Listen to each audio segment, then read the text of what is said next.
My presentation is titled Framing the Debate, Media Panic and Moral Outrage, and it's critical analysis of media reporting in Ferguson through Fox News and CNN, and then I do the research through framing theory and source bias.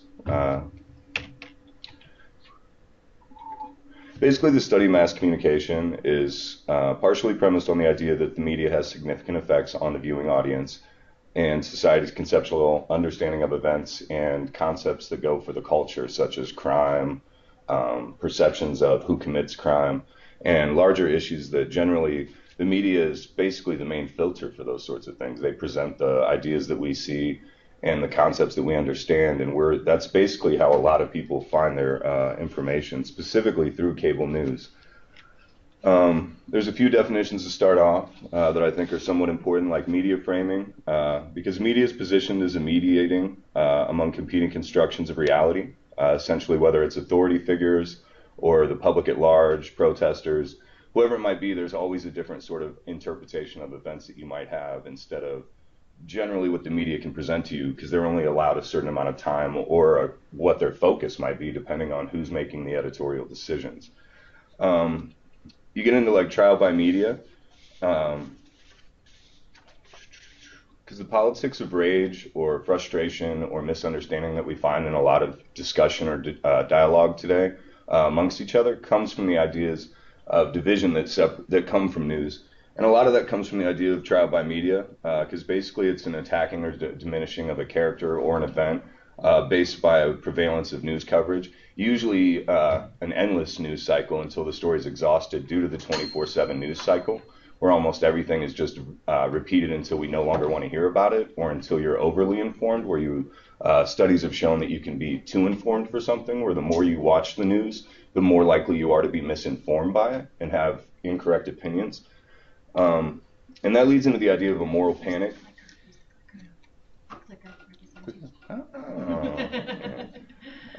Basically, though, the idea. Why is it only showing that? Pardon me for 1 second. Try the clicker and see if it will advance it that way. It's doing it on my screen, but it won't do it on the. So that's really important. Do you want me to try? If you can, that would be great. It's okay. No, Sorry and about I'm that. sure it wasn't you. Don't worry about it.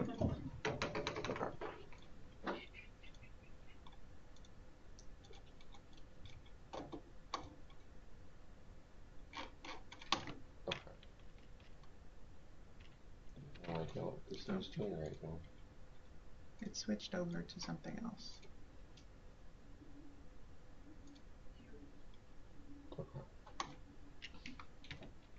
There we are. Sorry. Sorry about that. See, and I was pushing buttons, and you guys were probably like, nothing's happening. What are you talking about? All right, but trial by media, I'm going to leave this up for just a second so that way you guys can read the definition I put up there. And I'm not going to force you guys to hear me repeat that for you. But necessarily trial by media. It's trial in the court of public opinion. I'm sure people have heard that phrase before. And it can be everything from celebrities to politicians or even events itself, because the way it's presented can create a moral panic. It's basically the idea that the news sort of feeds you these lines about crime or perceptions of what's going on within certain groups of people. And they create the idea that it's, a threat to societal values or cultural expectations that come from people, such as, I'll bring up my own subject, which is Ferguson. The idea of Ferguson became much more than just Michael Brown and Officer Darren Wilson. It became this giant sort of judgment of society on a different level, where culturally there were people who were like, well, these people are this and these people are that. And it kind of created this us and them sort of mentality.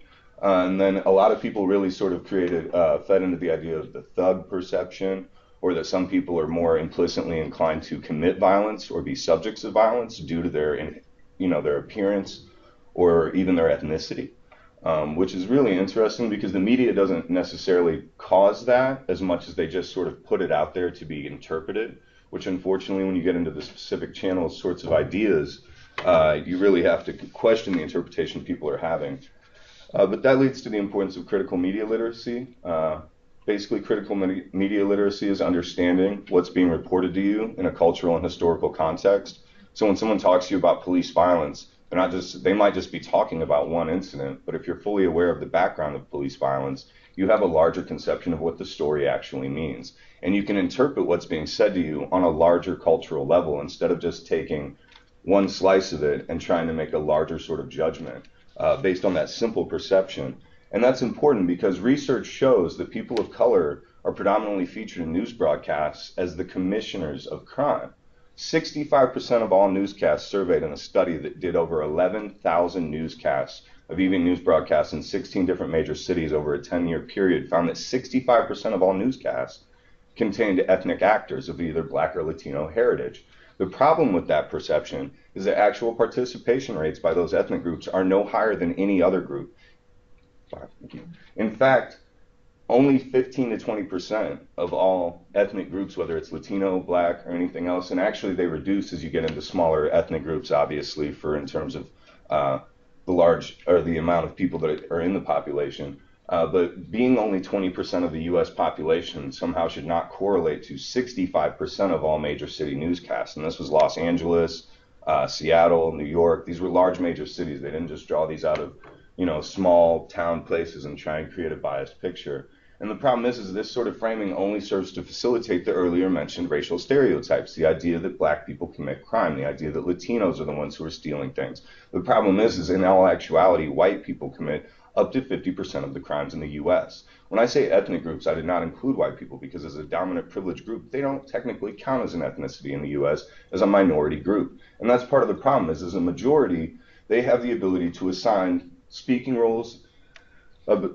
and social roles to actors with different levels of power, i.e. a police chief versus a protester, a government official versus someone's family member. And that's the problem, is that sort of status can affect the way people interpret things. Our natural inclination is to believe the police or to believe government officials as they're accredited and understood to be almost unimpeachable due to their placement in society.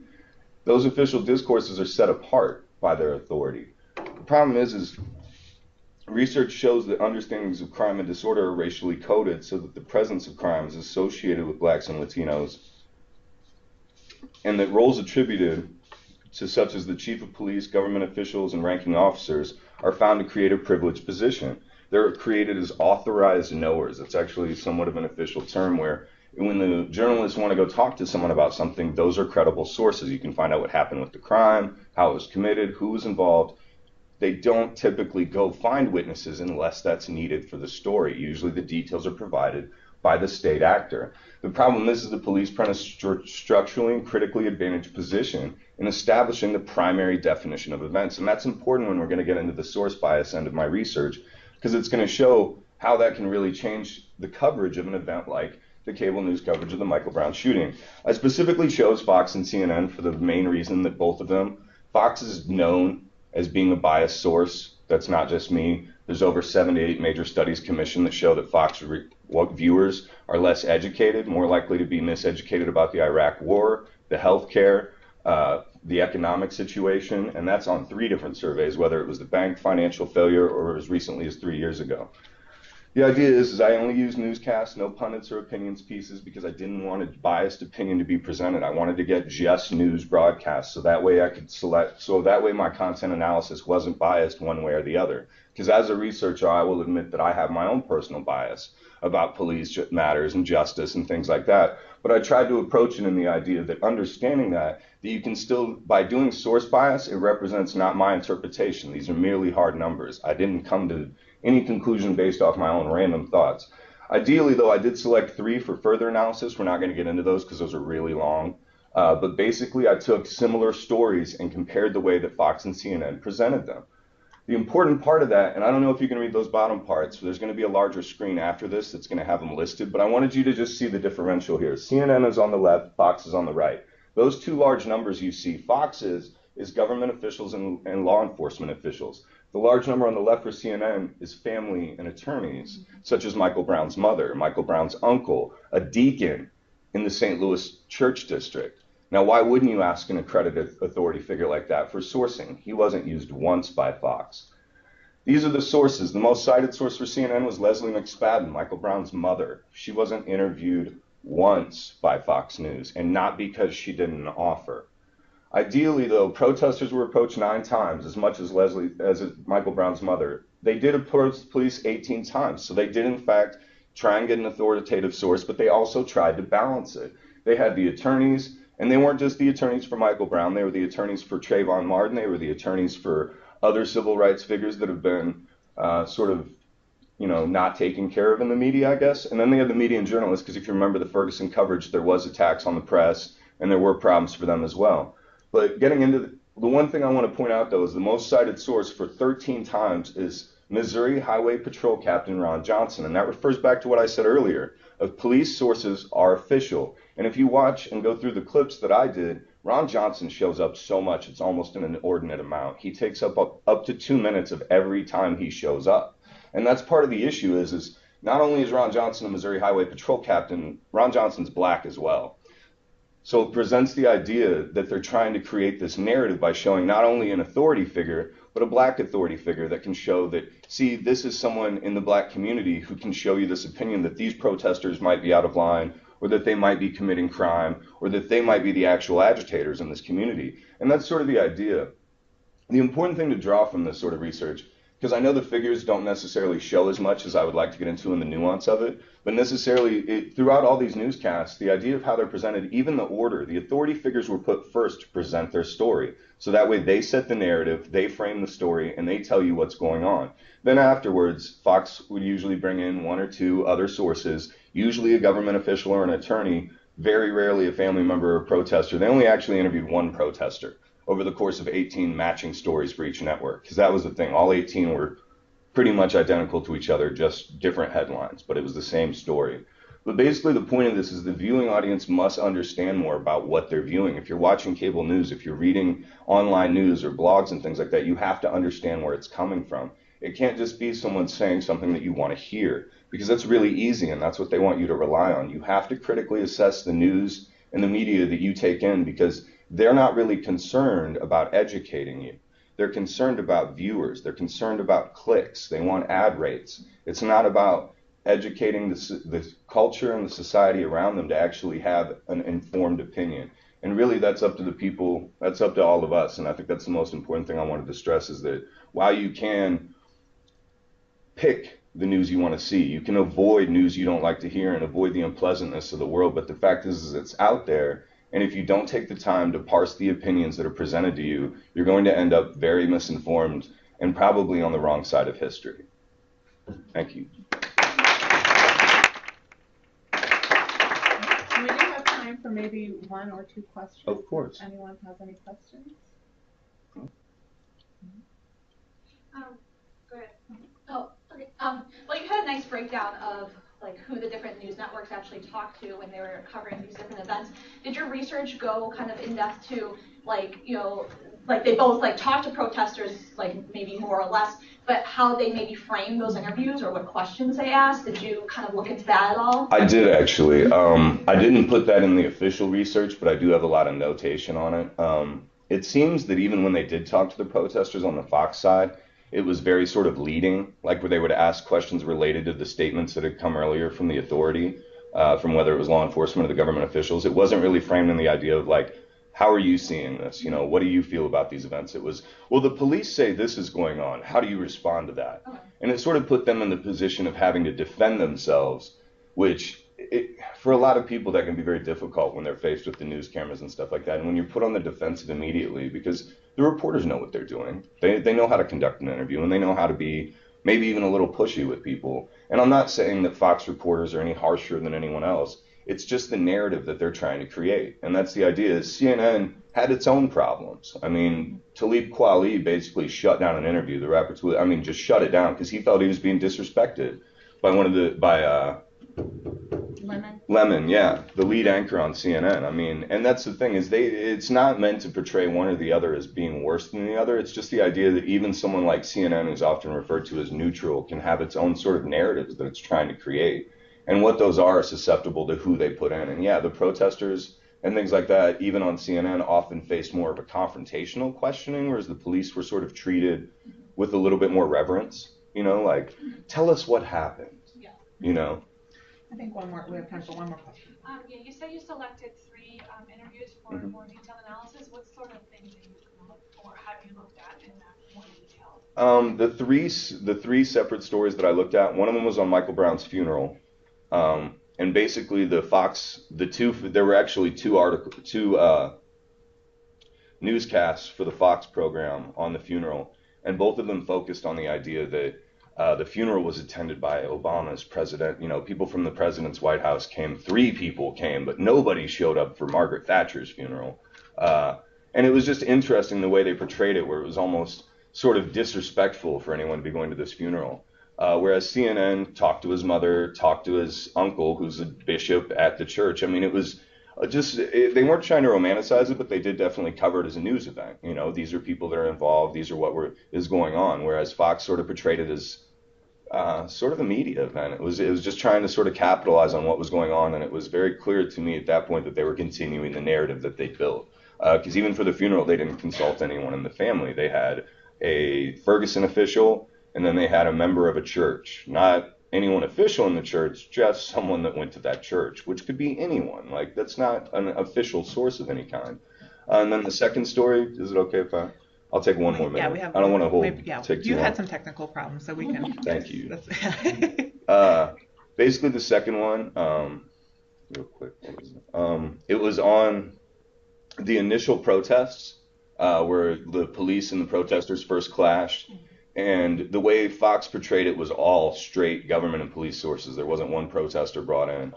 And it fascinated me because all the authority sources they used were very much sort of putting it on the protesters. Like, you know, well, they were obviously out agitating the police. And CNN was like, look at this video of the police screaming at people and throwing tear gas into crowds. But it was just really interesting the way both of them wanted to portray something, because at that point it was just absolutely clear that there was a very set narrative going on, where CNN was sort of they're sort of fire starters in my opinion. Like, they like to sort of put that stuff out there. They won't tell you anything. They'll just be like, look at these police being horrible to these protesters, and they won't lead you anywhere, but they're just kind of like, yeah, you should probably be upset about that.